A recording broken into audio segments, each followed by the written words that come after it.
I was disappointed last Monday night, turning on PBS, hoping to watch Antique Roadshow, and found out that Dr. Wayne Dyer was in the process of opening up his brand spanking new exposition into the human condition called, I forget the exact words, which is taken from a Broadway show called Godspell. I can see clearly now. As he started his presentation, he quoted Mark Twain, which interested me because as a person who's got a lot of connections going on in my cerebral cortex, and having graduated from Mark Twain Junior High School in Brooklyn, New York, a long time ago in the year 1953, I was really interested in the statement that he read coming from Mark Twain that suggests it ain't what you don't know that gets you in trouble. It's what you know for sure that just ain't so. And in my world, I've become increasingly convinced that a lot of people walk around believing stuff that just is not true. My entire life has been a search for truth. And the object of this preliminary entertainment or informational thing I'm doing with my friend is because I find myself in a state of frustration in what is known as the 12-step recovery world. I have a longer communication with people in recovery and more conversations and have attended more meetings than any one individual I've ever met in my life. It started in November 1957 by my encouraging my mom to very strongly attend an Al-Anon meeting, which she was reluctant to do. The doing so came as the result of having seen a movie called I'll Cry Tomorrow the year before, in which I saw the words heard the words Alcoholics Anonymous, and saw the double letter A in the window of a building on 46th Street. The story concerned a Lillian Roth, who was born in the same borough of Manhattan I was, Brooklyn, New York. Her mother was a stage mom, divorced, and because her daughter had a voice, she pushed her into auditioning, and she finally got a role in a Broadway play at which she was heard by a director. The director suggested that after the show that he was going to get her a screen test in Hollywood. She went to Hollywood with her mom, and her stress level was such that she started drinking to attempt to get relief from her stress.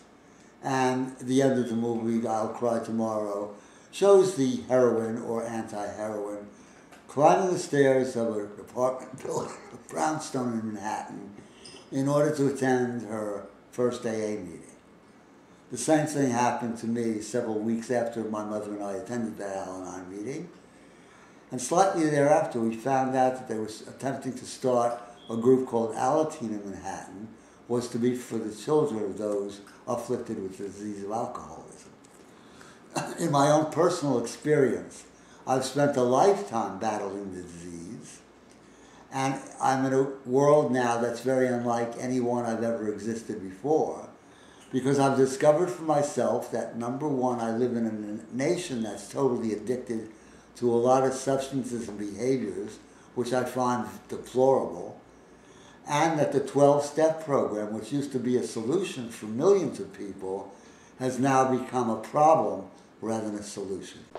This videotaping session was prompted by a friend now of less than 2 weeks, with whom I began to communicate a while back, because he suggested after my attending an AA meeting that he was resonating with the things that I said, in contradistinction to a lot of things he'd been hearing for several days. He just subjected me to a tape made by somebody who professes to be an AA speaker who does it the right way. And during his presentation, I was presented with a lot of his ideas, which to me just don't ring true. He quoted statistics that I know to be unreal, and he was talking about there's only one way to achieve this recovery thing if you're going to do it as those who profess to have been the first 100 did, as it expressed in the big book of Alcoholics Anonymous, which at my stage of growth and development leads me to believe that 3/4 of the stuff that's in there is total fallacious nonsense. On that happy note, let me continue. I'm convinced that unlike most people who live AA as if it were a rigid recovery process, human beings, despite the fact that most people share more similarities and differences, all have unique individual characteristics which need to be addressed if we as a culture and a species of highly developed conscious animals are going to begin to change the world in which we live. Dr. Spock wrote a book which didn't help very much in rearing healthy children because he gave women back in the 50s and 60s the license to be totally uninvolved in their children's growth and development because Spock encouraged them to let the kid do exactly what it wanted to do. Discipline is a very important quality to inspiring children and teenagers and young adults and even close friends who are having problems in life. And total licentiousness is never a good idea. The video I was subjected to was apparently being presented by a guy who's fundamentally Christian in addition to professing to be a person in recovery, which is why he referred to the fallacious idea that those who began the AA program were all fundamental religionists who believed that Christianity was the important and only way to achieve a life of contentment, possible happiness, and success. I disagree completely with those ideas because in my world, where I live in a state of being that is conscious, I understand that if there is a God, which probably doesn't exist as the religionists think it is total, complete, absolute consciousness, and any kind of biological conscious will forever be incapable of understanding it. With this as the first gauntlet, I would take off my hand and lie in front of those who might object. We live in a world in which there are three basic monotheistic religions which since time immemorial have been warring with each other, and there seems to be absolutely no kind of solution on the horizon for the near future. The early books of the Old Testament, for instance, encourage people to be fruitful and multiply, and the world in which we live now contains over 7.5 billion people, and I think that we've taken this be fruitful and multiply to lengths at which we can no longer sustain a healthy planet. It's only in the recent past that we've begun to have more and more people accept the fact that global warming might be a reality. And these conditions that I've previously stated, the very fact that we got religious wars going on all over the place, even though they're sometimes disguised as oil and overpopulation and all the other excuses used, are the real problem. And stress, in my world, is what creates people to use, abuse drugs, substances, and oftentimes aversive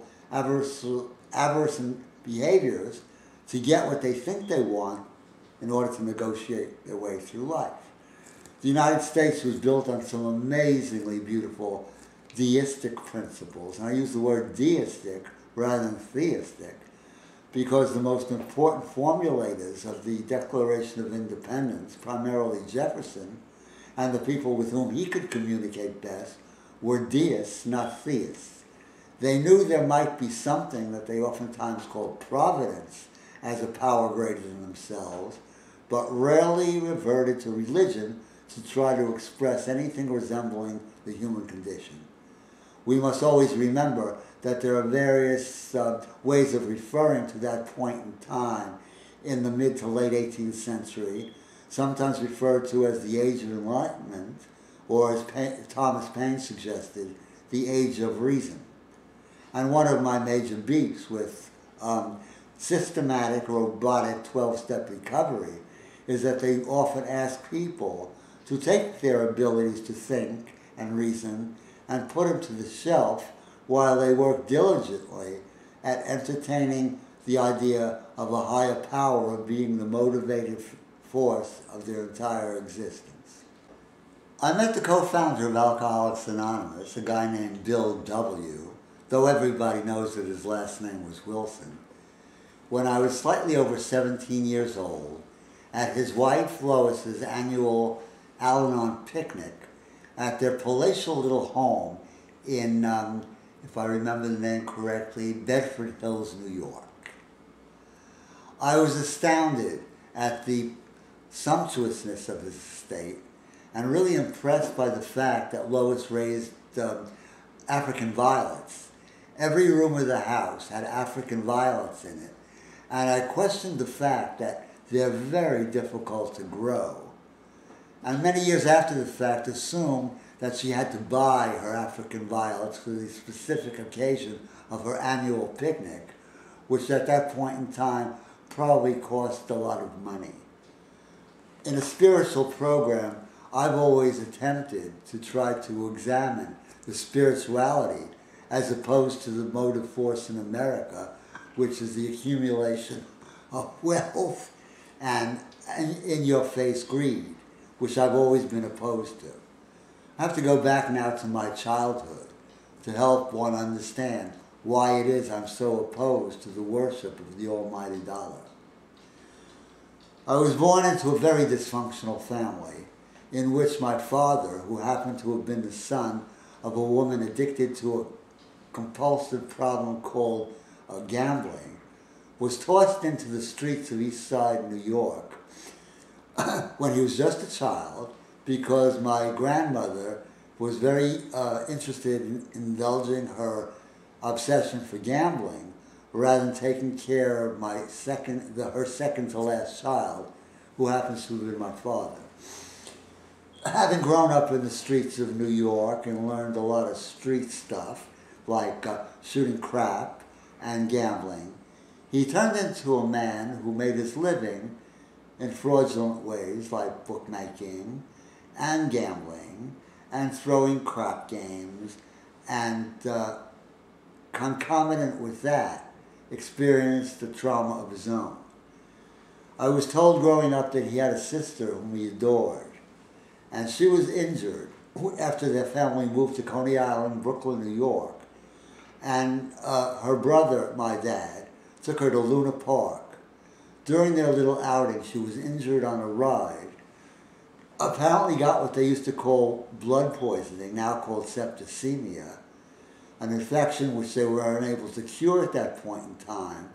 And she died, and he was about 13 years old, at which time he must have discovered that his feelings could be assuaged when he picked up something to drink.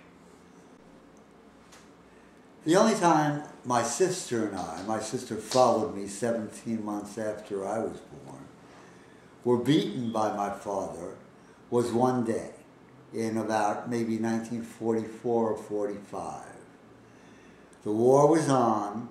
He had a lot of customers who happened to have been in the service, and his curious little kids one day under the kitchen linoleum found stacks and stacks of bills under the linoleum, which they proceeded to remove from beneath the carpet, wad into bundles, and throw as if it were confetti.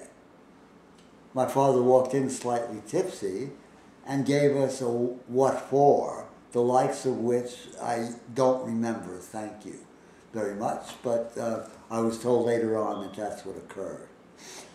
More about my father later, but his drinking was what precipitated my calling Alcoholics Anonymous in New York in November of 1957, which brings me full circle to where I'm at now with my current attitude and relationship in Alcoholics Anonymous. I no longer am dependent upon meetings to keep me sober. In fact, I'm almost certainly convinced that when I came back and was serious about my recovery, I had already experienced what a lot of people, I think, do, and that's called spontaneous remission. Having had many abortive attempts at the recovery process, starting way back in 1964 when I managed to stay sober in what was the first young people's group in New York, I now believe that there are certain things that are true that a lot of people who live rigid robotic recovery cannot believe.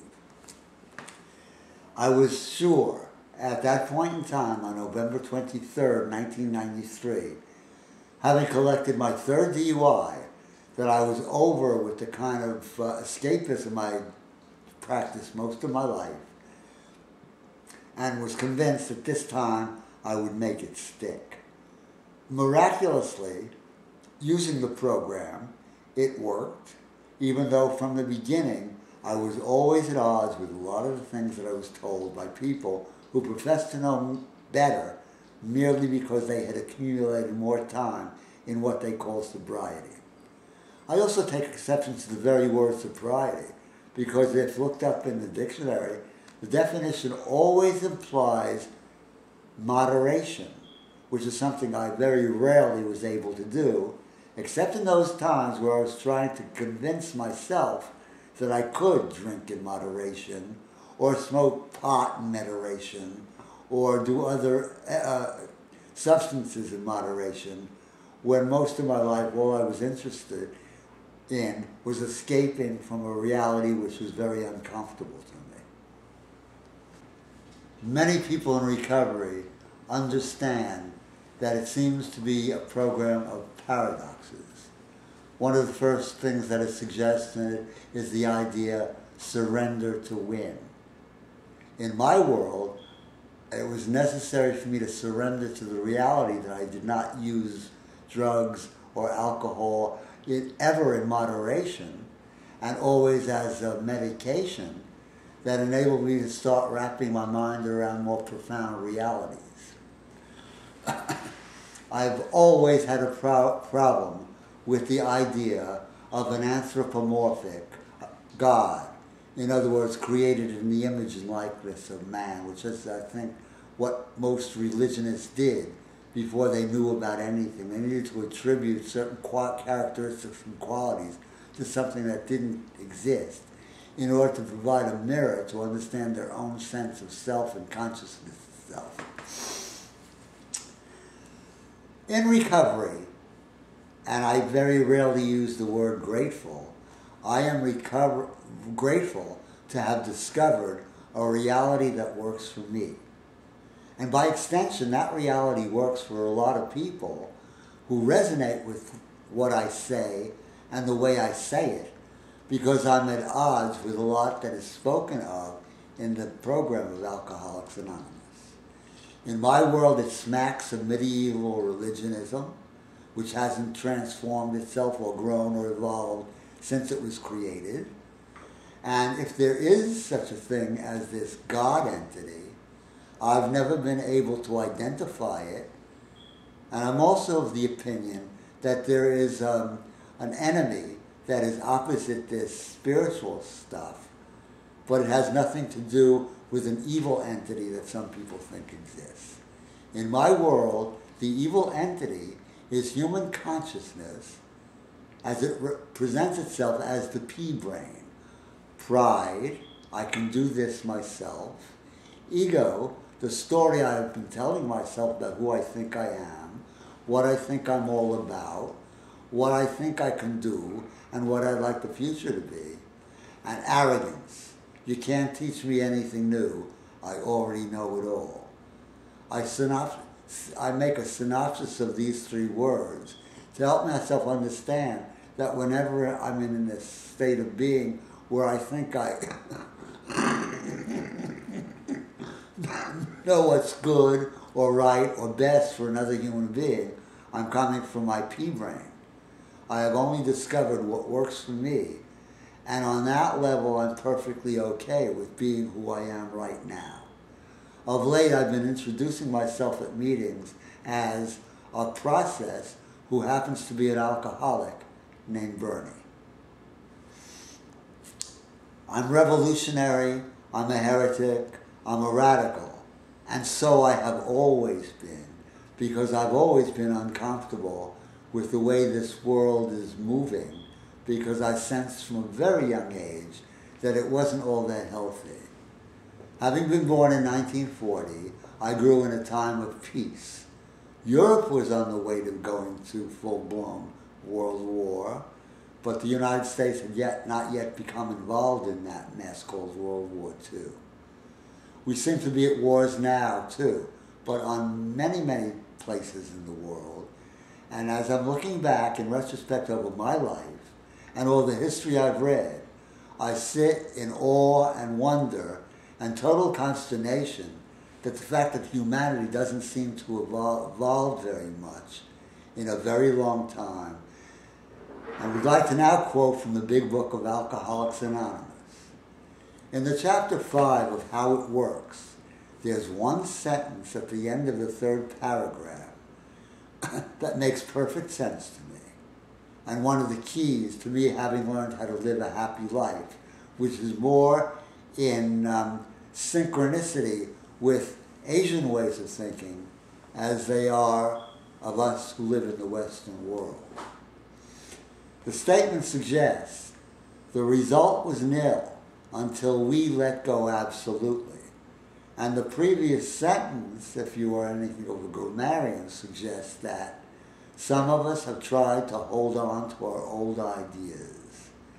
And in the world we live, unless I, as a human being, we as a fellowship, the world as one race, not the races fragmented into many races, are willing to let go of all old ideas. Those things to which I referred earlier, the population explosion, global warming, and a severe dysfunction in communication, we're not in a very happy place. And I'm beginning to believe that the world might have to experience its next extinction as it has in 4 geological eras prior to the present one.